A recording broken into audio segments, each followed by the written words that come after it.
ओम नमो भगवते वासुदेवाय। राधे राधे दोस्तों, आपका मेरे चैनल में बहुत बहुत स्वागत है। दोस्तों, हिंदू पंचांग के अनुसार ज्येष्ठ मास के कृष्ण पक्ष की एकादशी को अपरा एकादशी के नाम से जाना जाता है। इस दिन भगवान विष्णु के साथ साथ माँ लक्ष्मी की विधिवत पूजा करने से यश, कीर्ति, मान, सम्मान, धन संपदा की प्राप्ति होती है। इसके साथ ही आपके द्वारा अनजाने में किए गए पापों से मुक्ति मिल जाती है। इसे अचला एकादशी के नाम से भी जाना जाता है। इस एकादशी की महत्ता के बारे में स्वयं श्री कृष्ण ने धर्मराज युधिष्ठिर को बताया कि इस दिन विधिवत पूजा करने के साथ साथ अंत में इस व्रत कथा का पाठ अवश्य करना चाहिए। इससे आपकी पूजा पूर्ण मानी जाती है। आइए सुनते हैं अपरा एकादशी व्रत की पूर्ण कथा। बोलिए विष्णु भगवान की जय। ओम नमो भगवते वासुदेवाय नमः।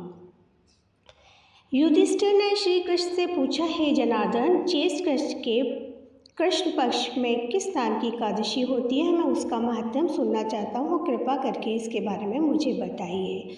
भगवान श्री कृष्ण बोले, हे राजन, तुमने संपूर्ण लोगों के हित के लिए बहुत ही उत्तम बात पूछी है।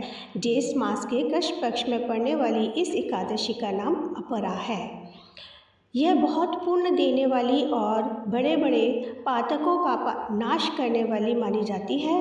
ब्रह्म हत्या करने वाला, गौ की हत्या करने वाला, गर्भस्थ बालक को मारने वाला, पर स्त्री संगम करने वाला अपरा एकादशी के सेवन से निश्चित ही पाप रहित हो जाता है।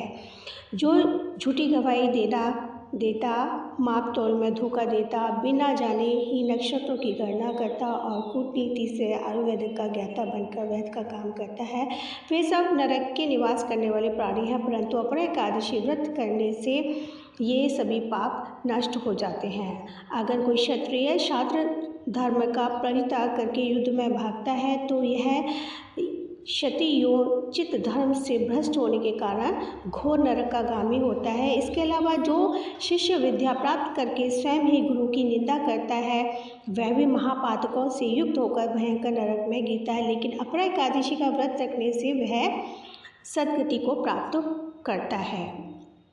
माघ में जब सूर्य मकर राशि में स्थित हो और उस समय प्रयाग में स्नान करने वाले मनुष्यों को जो पुण्य प्राप्त होता है, काशी में शिवरात्रि का व्रत करने से जो पुण्य प्राप्त होता है, गया में पिंडदान करने से जो पुण्य प्राप्त होता है, बृहस्पति के सिंह राशि में स्थित होने पर गोदावरी में स्नान करने वाले व्यक्ति को जो फल प्राप्त होता है, बद्रिकाश्रम की यात्रा के समय भगवान केदार के दर्शन तथा बद्री तीर्थ के सेवन से जो पुण्य फल प्राप्त होता है, वह सफल इस अपरा एकादशी के करने से प्राप्त हो जाता है। युधिष्ठिर ने कहा, हे जनार्दन, अपरा का सारा महत्व मैंने सुन लिया, अब कथा भी कीजिए। तो कथा इस प्रकार है। श्री कृष्ण कहते हैं, हे राजन, प्राचीन काल में महिध्वज नाम का एक धर्मात्मा राजा था, लेकिन उसका छोटा भाई वज्रध्वज बड़ा क्रूर, अधर्मी तथा अन्यायी था।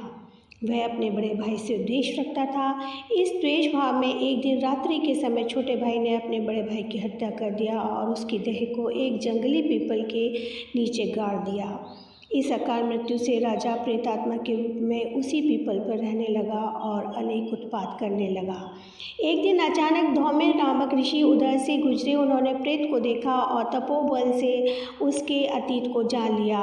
अपने तपोबल से प्रेत उत्पात का कारण समझा। ऋषि ने प्रसन्न होकर उस प्रेत को पीपल के पेड़ से उतारा तथा परलोक विद्या का उपदेश दिया। दयालु ऋषि ने राजा की प्रेत योनि से मुक्ति के लिए स्वयं ही अपरा एकादशी का व्रत किया और उसे अगति से छुड़ाने को उसका पुण्य प्रेत को अर्पित कर दिया। इस पुण्य के प्रभाव से राजा की प्रेत योनि से मुक्ति हो गई। वह ऋषि को धन्यवाद देता हुआ दिव्य देह धारण करके पुष्पक विमान में बैठकर स्वर्ग को गया। हे राजन, यह अपरा एकादशी कथा मैंने लोकहित के लिए कही। इसे पढ़ने तथा सुनने से सब पापों का नाश हो जाता है और अंत में वैकुंठ धाम को जाता है। बोलिए विष्णु भगवान की जय।